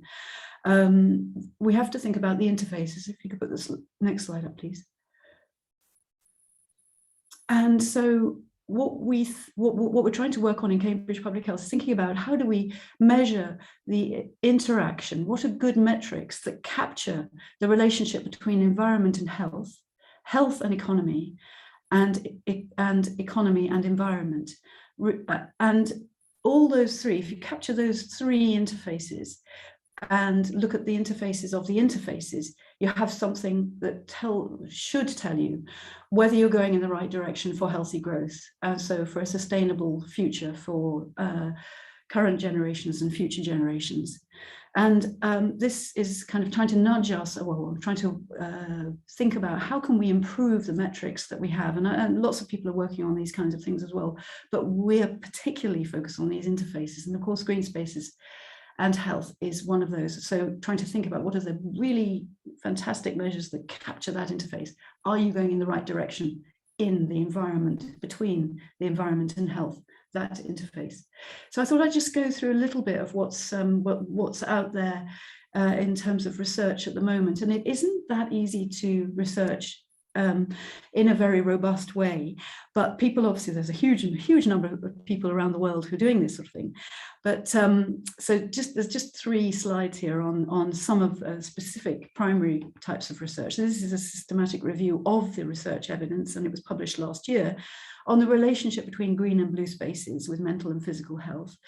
And it actually showed that there's minimal evidence of a consistent, sorry, is that intrusive, that phone? Fine, it's fine, Carol, don't worry, don't keep going. Okay, I'm sorry, it's just I'm the only person in the house, so nobody else can pick it up at the moment. And I mean, there is a kind of understanding that there's a very strong relationship between green spaces and mental and physical health. But in fact, when you scratch the surface and look for longitudinal relationships between exposure, it's not as strong as we would, I guess we would hope. So minimal. So what it said, there's minimal robust evidence in longitudinal studies, and that's because most of the research base is based on cross-sectional data. And I thought you'd be interested in that. And they found 44 studies, and clearly it matters where they are and how they measured, and there are lots of factors involved in the systematic review. But I thought that it was important to highlight that, and I think that we in the Cambridgeshire environment ought to be able to contribute to this kind of evidence base. And in fact, we do. We have the MRC epidemiology unit that does quite a lot of work on the natural environment and health. And the next slide.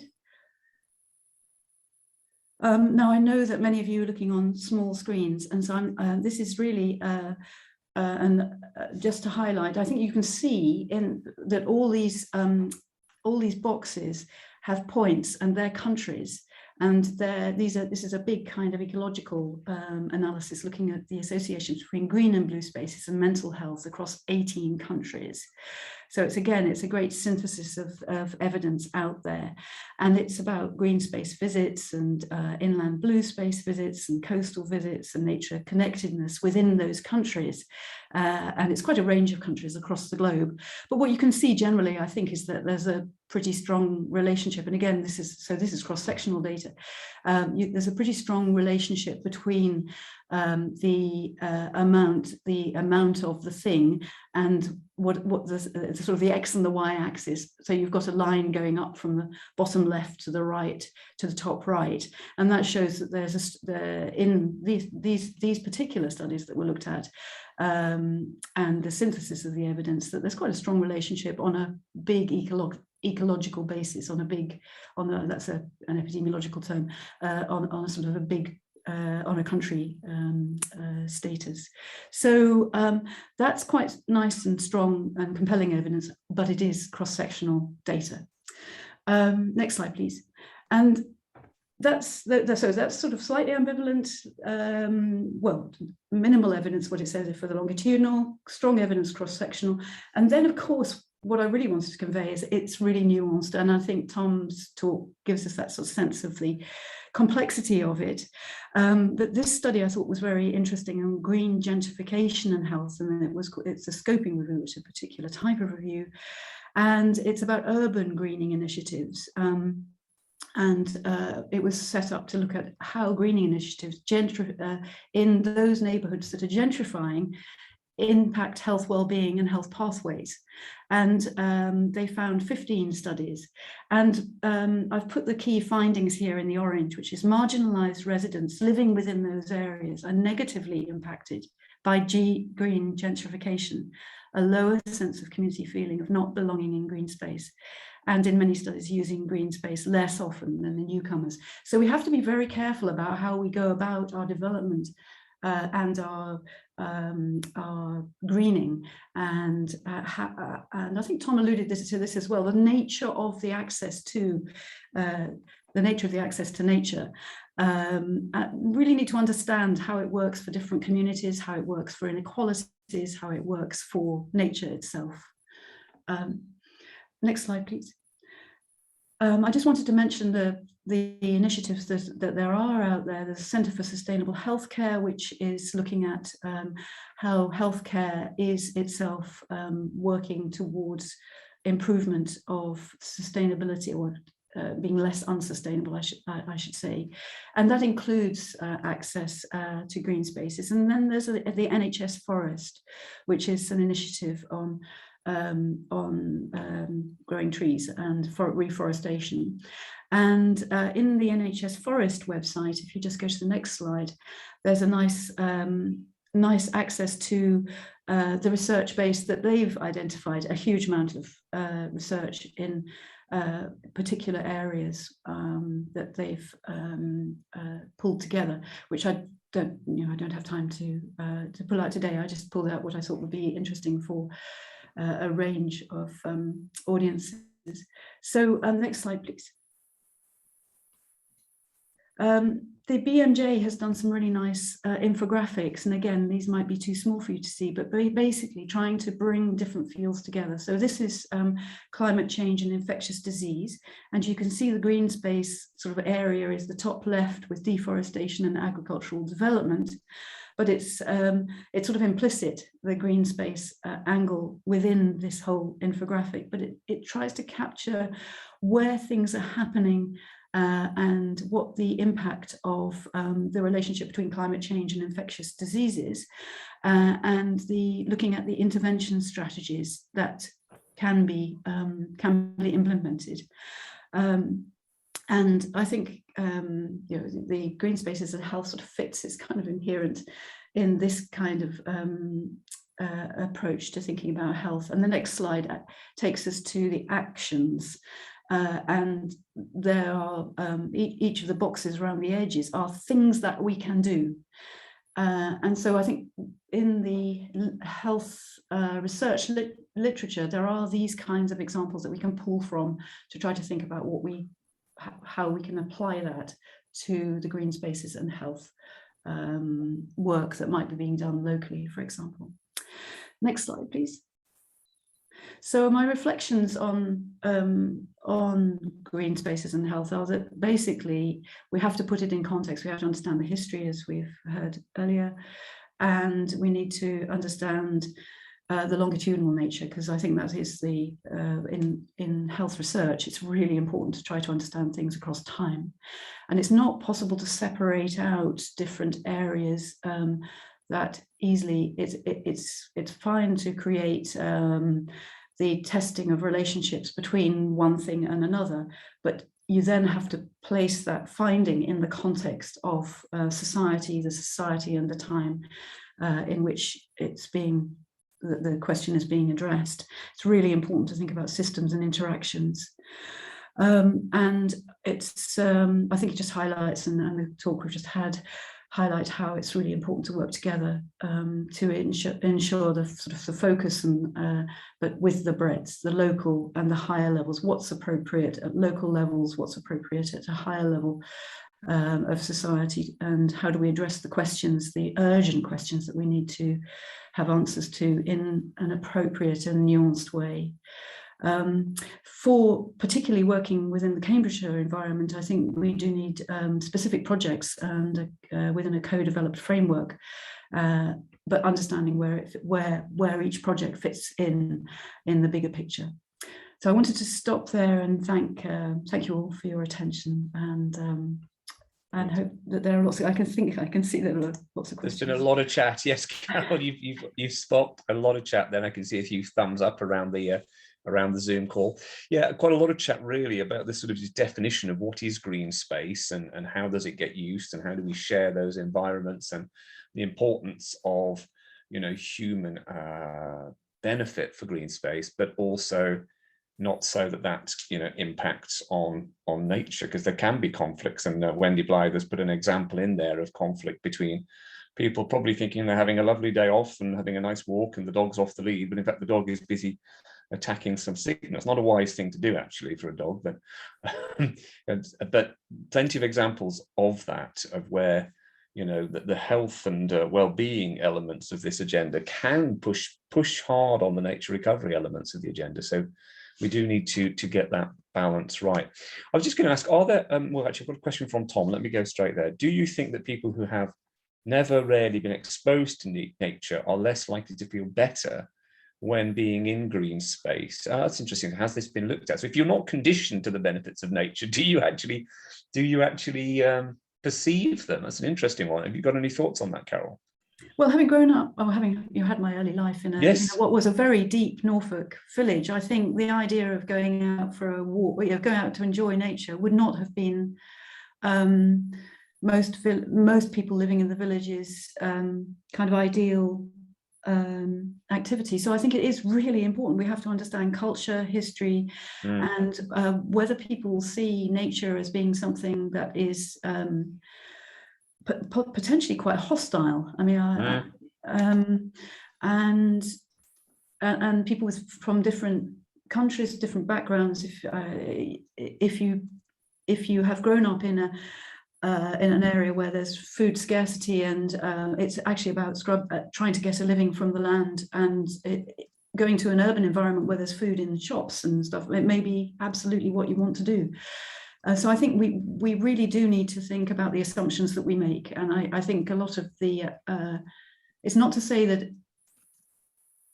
access to natural environment wouldn't be beneficial, but I think we need to challenge our assumptions all the time and think, do we really understand what the nature of the benefit is, and does it vary across individuals? And I think that Tom's question is absolutely right. And I would say that no, there's a kind of implicit assumption in most of the research that's done. Well, the assumption is that it impacts people the same. Yeah. Yeah. I mean, and you know, just another anecdote. So I also grew up in Sheringham by the sea, and I was the first generation that was taught to swim. The fishermen would not go onto the beach. Nobody went onto the beach to enjoy the beach from the town when I was growing up. Yes. I think it's a great point that Sue's just put in the text there, that actually in some countries, and possibly in some places in this country, walking in nature can be dangerous. So we perhaps have to make sure we it's about trying to find that, as ever, that right balance, isn't it? Well, often it's uncontrolled dogs, actually. Well, there is that. I was just going to ask Carol, are there any specific projects that you'd point to in Cambridge or Cambridgeshire more widely, where you can see some of this co-design already happening? And I've seen lots of pilots, but then they never seem to translate into mainstream delivery. And I just wondered if there was, where we could perhaps hitch our wagons together and to really try and take forward something that isn't just about testing, but is actually about delivering. I mean, you've got to test first. I know that. Sorry. Yeah. Yeah, I think that probably there would be, no, I'm not aware, but I think what would be very interesting would be to try to map the initiatives that have been over the last 10, 15 years and see what their natural history is. I've seen so many things, as you say, basically initiatives that are a good idea. It seems to sound like a good idea with a minimal amount of evaluation, but then the funding stops, and then it just sort of, or whatever it is, the enthusiasm stops, and then it just goes away. Yeah. And I think we need to try to incorporate the sustainability and the evaluation right in from the outset. And I do think there are some of those kinds of projects going on now, because I think there's much more awareness of the need for sustainability and evaluation than there used to be. Definitely. Well, certainly, Carol, I think we would love to, sit down at length with you and perhaps see where we can find some, as I say, I hesitate to use the word pilot again because I've just sort of trashed it a little bit, but it would be great to feel we could do something that's sustainable and moves forward rather than as a one-off and finishes and then everyone looks back on it as an example of either what happened or what didn't happen. So maybe a stepped approach is what the way, sort of an initial and then building on what works and just trying to step it up over time. Brilliant. Thank you very much indeed, Carol. So great to have you with us, and again look forward very much to working with you. I'm very conscious, everyone, that it's 11:51 and I've started to see a few people drift away. As you know, I'm drifting away bang on 12 because I'm going to go and have my healthy walk along the Norfolk coast, not towards Sheringham, Carroll, but the other way towards Hunstanton. And I've got a bus to catch, but I'm going to hand over to Helen, who I think, Helen, what I would advise is perhaps some headlines on Natural Cambridgeshire, and then maybe we'll follow up with an email with just a few more bullet points of all the exciting things we're up to. I am going to switch my video off and leave it at 12, so perhaps you can then say the farewells for everybody as well, Helen, and thank you very much. Yeah, thanks. Thank you, Richard, very much for ably chairing as ever. Thank you very much. And thank you very much for attending today. This is just a short update. Richard's already told us about the business cases that are being put together for Natural Cambridgeshire for the Combined Authorities funding that was approved by the Combined Authority Board in January for revenue costs and also for the £1 million Doubling Nature Investment Fund. It's a very exciting times for sure, and indeed many of the themes that we've covered today just demonstrate the complexity, the need to think big, the risks that are involved, the enthusiasm that often drives these things, but also I think just the people around the table and the speakers we've had demonstrate how we are grappling with this and moving forward. And it's really interesting how that top down meets bottom up, and we're really in that problem solving place there. So for Natural Cambridgeshire, I think one of the things that was talked about today was the absolute necessity to engage often and frequently with communities. And I'm part of a community, you're part of a community, we're part of the professional communities that we all represent. And I think this is one of the things that Natural Cambridgeshire tries to do, is to facilitate those dialogues and discussions that are so necessary for us all to be doing frequently and often. And we hope to be doing much more of that to move forward some of these really important initiatives and to be able to make sense for how we can translate all of this policy opportunity into benefit and impact for the natural environment, for nature and people. One of the other pieces of news that we've had, we were successful in securing a Together for Our Planet lottery award. It's just a small grant of £10,000 initially, but it's building on some of the work we piloted with the Future Parks scheme, looking at community engagement. And so we hope to be able to take that forward and ramp that up. It's what I call a community champions model, and I call it the sort of development of a community curriculum for climate change, but this is with a focus on nature recovery. Some of you will know that Cambridge Carbon Footprint have already been piloting one for sort of carbon footprinting with South Cambs District Council. So I'm seeing this as what we're calling nature recovery now, a community champions program, a sort of modular that provides that underpinning for people within the community, and that could be a town or parish councillor. It could just be somebody who has an enthusiasm and passion. So we can really build that knowledge base and build skills and experience within communities to take some of this work forward. I've literally just finished writing a first draft report of the pilot that we were running with Future Parks, which looked at communities across Cambridgeshire and how they were engaging. And that's currently being reviewed, but we'll make that available to everybody. One of the things I noticed there that's what is actually driving communities is enthusiasm. And I think this is one of the